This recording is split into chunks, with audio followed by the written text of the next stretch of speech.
Welcome to the Alien Beer Podcast. I'm Chrissy Garrison, and I will be reading my science fiction stories to you. Previously on the Multiverse Blues, Jules started their job as a part of the crew of Hope's tour. They meet the other members of the interdimensional rock stars crew, stage manager Harlan, general manager Marcy Davenport, drummer Dribbler, bass and backup singer Babs, and enchanting alien singing sensation Hope herself. Just about to pass through the arch to Gamma Earth, Jules and the crew are stopped for inspection by Beta Earth's dreaded TSA. Jules does not have an interdimensional passport. The Multiverse Blues, Chapter 3, Stones in My Passway. Dribbler stood and handed me his flask again. Relax, Pigeon.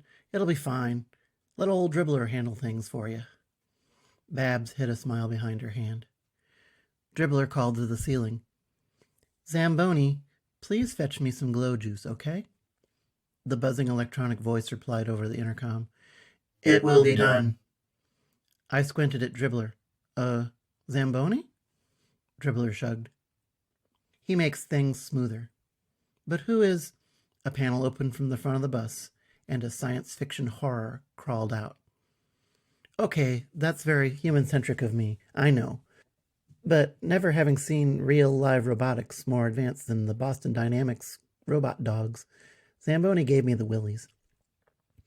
The robot consisted of a glassy globe atop a central cylinder the size of 2 stacked beer kegs, with 3 legs and 3 arms. The spindly appendages all ended in 3-digited claws. The head globe revealed no specific face, but seemed to contain an irregularly faceted crystalline mass of some kind. Zamboni scrambled past me and up a wall and onto the ceiling like a deranged metal Spider-Man. The robot opened a hatch on the ceiling and reached inside, rummaging around. That's Zamboni, said Dribbler, with a gesture toward the robot clinging to the ceiling. I was far too busy gawping to come up with an intelligent reply. The others began moving around the cabin. Babs climbed the stairs and disappeared from view. Harlan put a hand on my shoulder as he moved past me toward the back of the bus. Don't worry your pretty little head about Zamboni. He's tame as my grandma's sheepdog. About as smart, too. I mean, sure, Zamboni knows lots more words, but a dog gets what you mean better if you follow.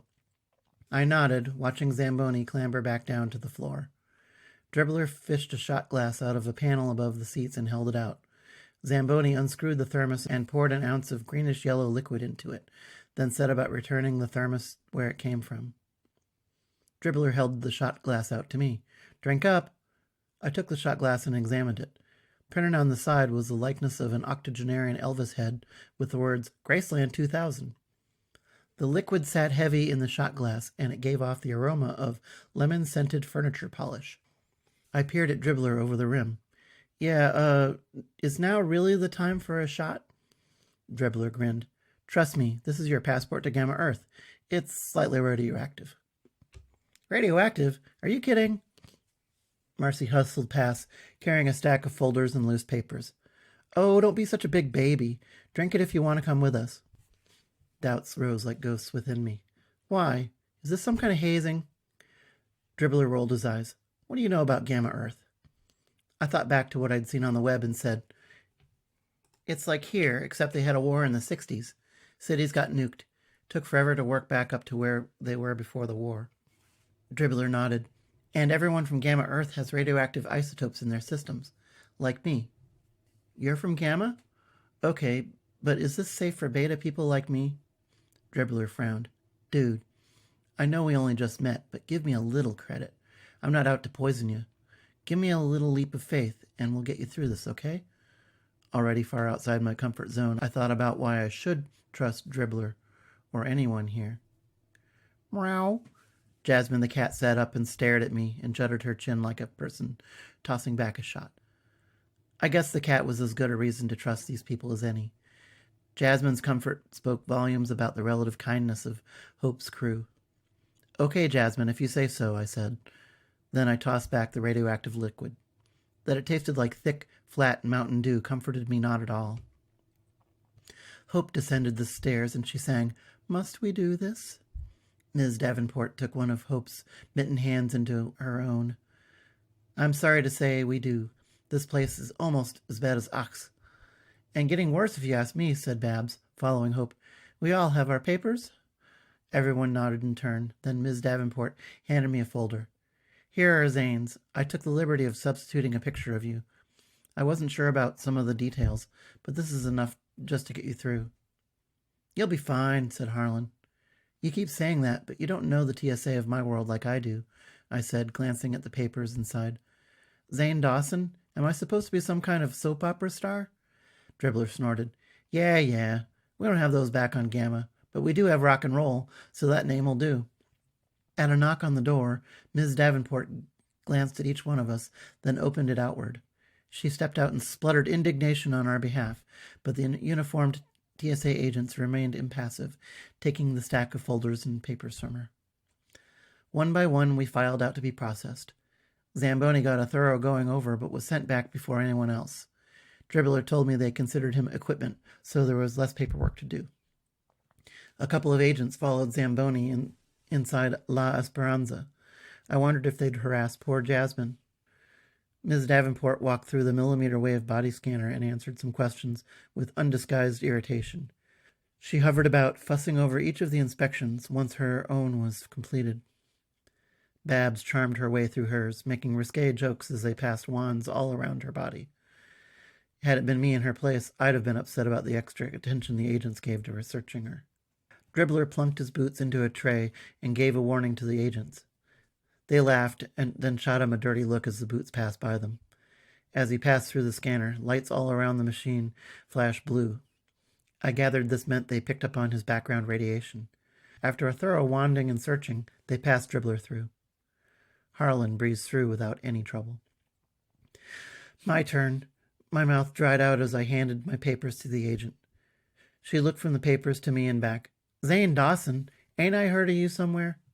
I faked a smile. I certainly hope so, I said, nodding at the bus. She fixed me with a glare. That's supposed to be funny? No, I mean, yes, it's just that we're on tour and... Yeah, I gotta say, you don't look like a Zane to me. I drew a breath, then paused, and said, What do I look like then? She shrugged and went back to the papers. A Jane, maybe? Can't tell for sure. But it's none of my business what people choose to do in their own bedrooms. I let this comment pass by me as though I hadn't heard it. She waved me through the scanner. I stepped inside. The scanner passed down and up again. The blue radioactivity lights flashed, then turned red. I heard bolts slam shut as an alarm squealed. The scanner locked me in. Hey, I cried, my voice far too loud in my own ears because of the cramped, closed plexiglass booth. A speaker crackled next to my ear. We're showing an anomaly. I hated this part. The agents only had 2 buttons, the trouser guy and skirt lady. Neither applied for me. I'm non-binary, I explained. Yeah, we get that. No, different anomaly. Your face scan doesn't match the Zane Dawson entry our records have for 2 weeks ago. I sighed, hope sinking. Now I might get away from it all by going to TSA jail. Federal prison, maybe? I bluffed.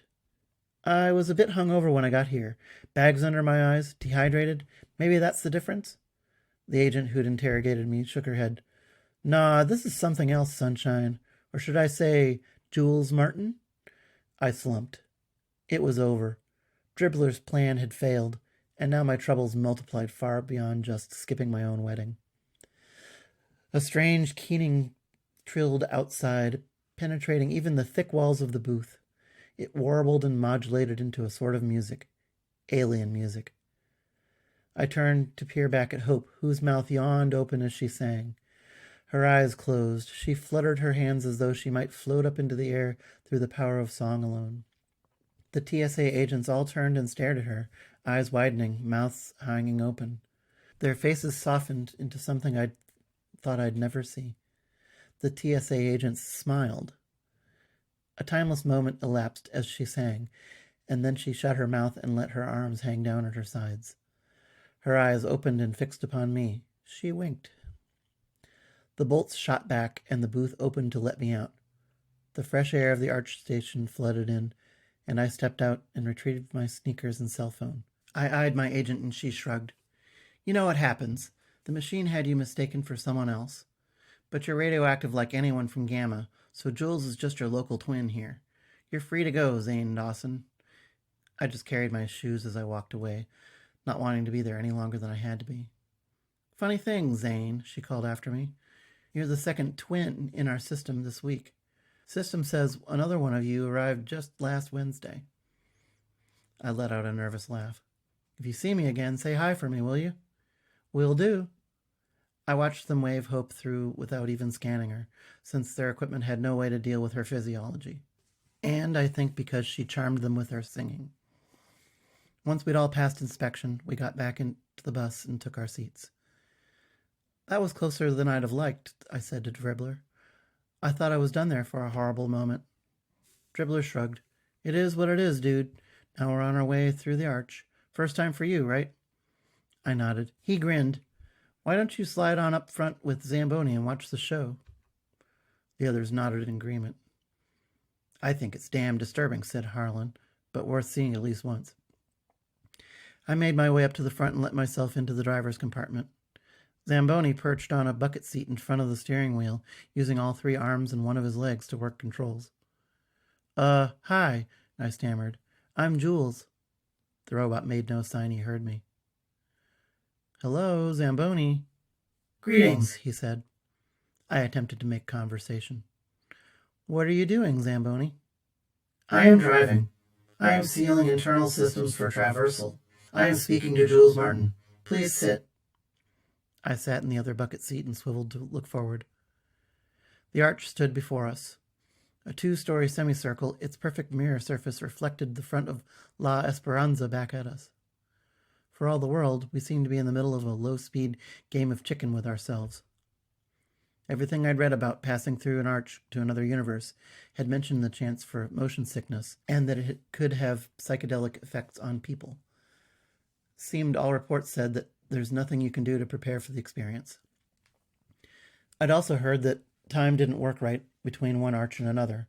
Time spent between didn't happen in the worlds on either side of the passage. How long will traversal take? The robot didn't answer me. Feeling a little irritated, I repeated, Zamboni, how long will traversal take? Traversal is instantaneous.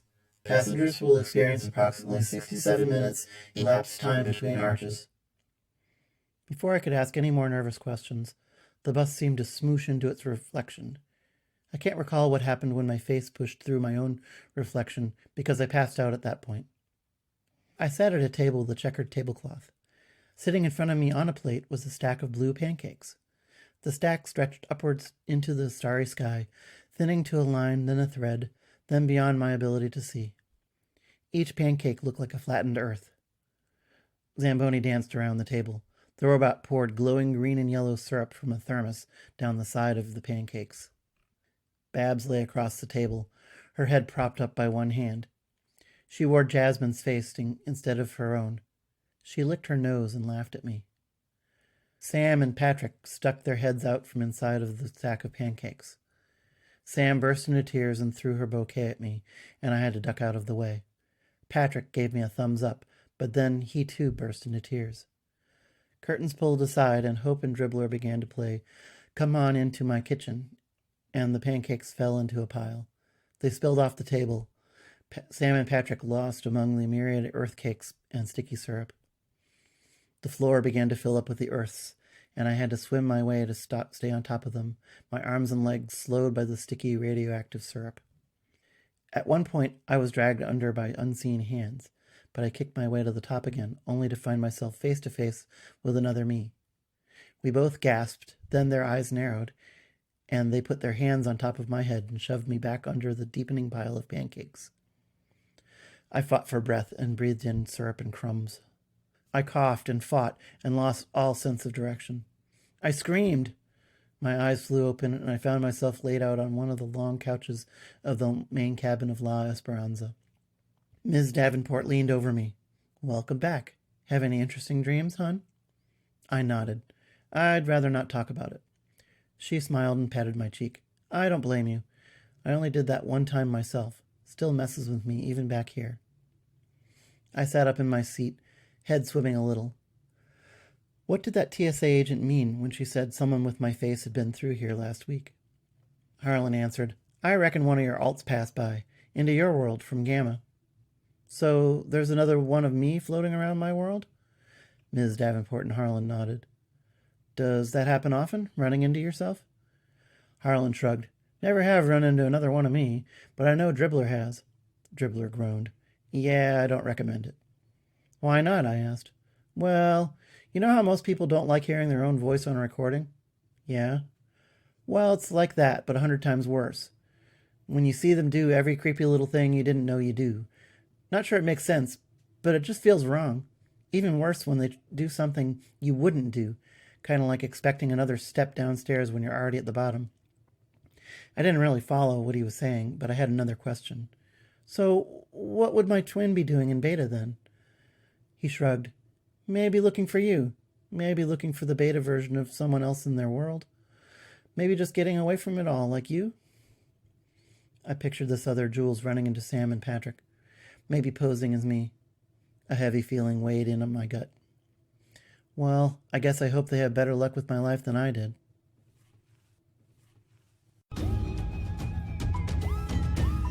Thank you for listening to the Alien Beer podcast. If you like my stories, please visit my website, sillyhatbooks.com. I publish as E. Chris Garrison, and my books may be found in paperback, ebook, and audiobook format on Amazon.com and other places.